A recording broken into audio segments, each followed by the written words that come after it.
തൃണമൂൽ കോൺഗ്രസിലെ തർക്കത്തിനിടെ പാർട്ടിയുടെ ദേശീയ വർക്കിംഗ് കമ്മിറ്റി പുനഃസംഘടിപ്പിച്ച് മമതാ വിഭാഗം. മമതാ ബാനർജിയാണ് തൃണമൂൽ കോൺഗ്രസ് ചെയർപേഴ്സൺ എന്ന് സൂചിപ്പിച്ച വിശദാംശങ്ങൾ തെരഞ്ഞെടുപ്പ് കമ്മീഷന് സമർപ്പിച്ചു. ഇന്നലെ വിമതപക്ഷം മമതയെ ചെയർപേഴ്സൺ സ്ഥാനത്ത് നിന്ന് മാറ്റിയിരുന്നു. അർജുൻ പീതാംബരൻ ഡൽഹിയിൽ നിന്ന് വിവരങ്ങളുമായി. അർജുൻ, ആരാണ് യഥാർത്ഥ പാർട്ടി, ആരാണ് ആ പാർട്ടിയിലെ നേതാവ് എന്നതിലുള്ള തർക്കമാണല്ലോ തൃണമൂലിൽ ഇപ്പോൾ നടക്കുന്നത്. അതിൽ മമതയുടെ പുതിയ നീക്കം ഗുണം ചെയ്യും.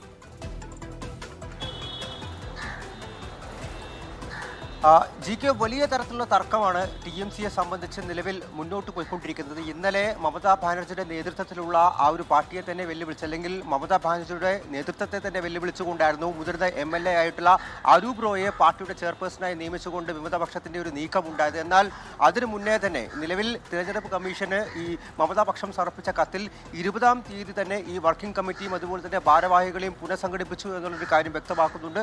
അതിനോടൊപ്പം തന്നെ ജൂൺ 22 എന്ന തീയതിയിട്ട കത്താണ് ഇതിനോടകം തന്നെ തിരഞ്ഞെടുപ്പ് കമ്മീഷന് മമതാ ബാനർജി പക്ഷം നൽകിയിരിക്കുന്നത് എന്നുള്ള കാര്യമാണ് വ്യക്തമായിരിക്കുന്നത്. അതായത് ഇന്നലെ ഈ വിമതപക്ഷത്തിന്റെ നീക്കത്തിന് മുൻപ് തന്നെ ഇക്കാര്യങ്ങളെല്ലാം തന്നെ വ്യക്തമാക്കിക്കൊണ്ട് മമതാ പക്ഷത്തിന്റെ മറുനീക്കം ഉണ്ടായിരുന്നു എന്നുള്ള കാര്യമാണ്. അതിൽ തന്നെ മമതാ പക്ഷത്തിന്റെ കൂടുതൽ നേതാക്കളെ, പ്രത്യേകിച്ചും ചന്ദ്രിമ ഭട്ടാചാര്യ ഉൾപ്പെടെയുള്ള നേതാക്കളെ ഇപ്പോൾ ആ വർക്കിംഗ് കമ്മിറ്റിയിലേക്ക് കൊണ്ടുവന്നതിനൊപ്പം തന്നെ ചന്ദ്രിമ ഭട്ടാചാര്യയെ ബംഗാളിലെ TMC പ്രസിഡന്റായിട്ടും നിലവിൽ ചുമതലപ്പെടുത്തിയിട്ടുണ്ട്. അതിനപ്പുറത്തേക്ക് മമതാ പക്ഷത്തുള്ള പ്രധാനപ്പെട്ട നേതാക്കൾ, പ്രത്യേകിച്ചും മമതാ ബാനർജി തന്നെയാണ് പാർട്ടിയുടെ ചെയർപേഴ്സണായി ഈ ഒരു കത്തിലും ഈ ഒരു പുനഃസംഘടിപ്പിച്ച ആ ഒരു ലിസ്റ്റിലും ഉള്ളത്. ഒപ്പം തന്നെ ഡെറിക് ഒബ്രയൻ, അതുപോലെ അഭിഷേക് ബാനർജി ഉൾപ്പെടെയുള്ള നേതാക്കളെല്ലാം തന്നെ ഈ ഒരു പട്ടികയിലുണ്ട്.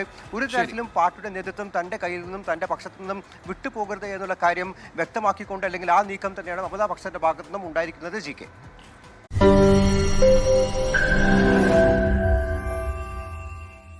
ലോകത്തെവിടെയായാലും ഏത് സമയത്തും 24 വാർത്തകളും ഓഗ്മെന്റഡ് റിയാലിറ്റി പാക്കേജുകളും എക്സ്പ്ലെയിനറുകളും വിശദമായി കാണാൻ ഞങ്ങളുടെ YouTube ചാനൽ നിങ്ങൾക്ക് സബ്സ്ക്രൈബ് ചെയ്യാം.